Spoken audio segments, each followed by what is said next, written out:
Сегодня исполняющий обязанности главы администрации города Сухум Беслан Эшба провел совещание с главврачами столичных медучреждений.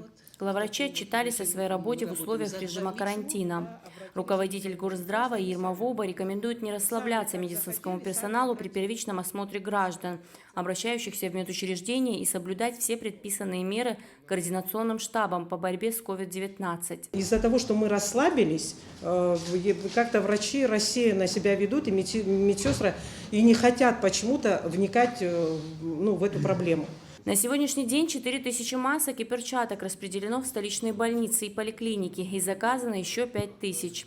В целом больницы снабжены всеми защитными средствами. Детская поликлиника и Сухумская городская также ведут прием и дежурят до 8 часов вечера, оказывают общеврачебную помощь. Всех подозрительных мы осматриваем отдельно, вот в этой отдельной комнате. И если у нас были несколько случаев с подозрением, сразу было сообщено в СЭС, главврачу города, и приняты были соответствующие меры.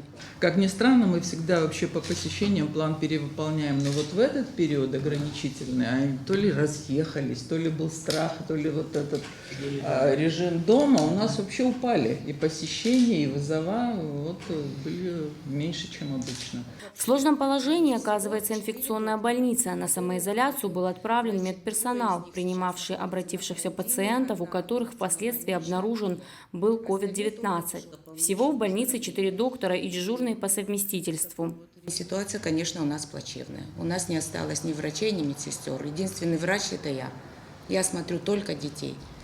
Детей смотрим, но если, конечно, придется, и будем смотреть и взрослых, но это, конечно, очень тяжело. Это нужно будет постоянно переодеваться, у нас столько костюмов не хватит. Главврач скорой помощи Аслан Джопо рассказал о том, что 8 машин скорой помощи обслуживают на сегодняшний день столицу. В сутки на дежурство заступают 3 бригады. В случае, если пациент с коронавирусной инфекцией, то после передачи его в медучреждение машина скорой помощи обеззараживается. Во взаимодействии связываются с нами и санэпидстанция, и другие медслужбы, и мы оказываем перевозку до госпиталя Гудауты. Ни у кого нет проблем с обеспечением средств индивидуальной защиты. Правильно я поняла, коллеги? Так.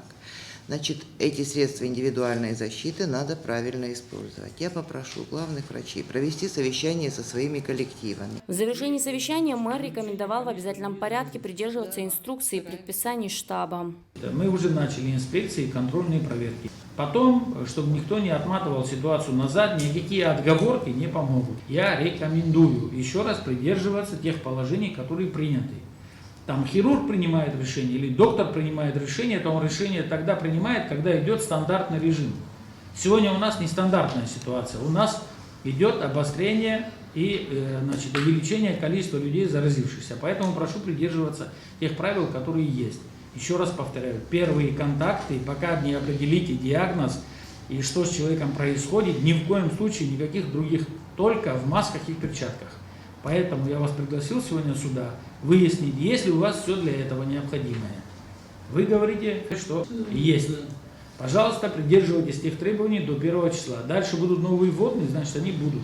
Что касается городской больницы, лекарственных препаратов, у нас на рассмотрении находится заявка, я со своей стороны уже скажу, удовлетворим так, чтобы вы в том числе были обеспечены и не испытывали дефицита.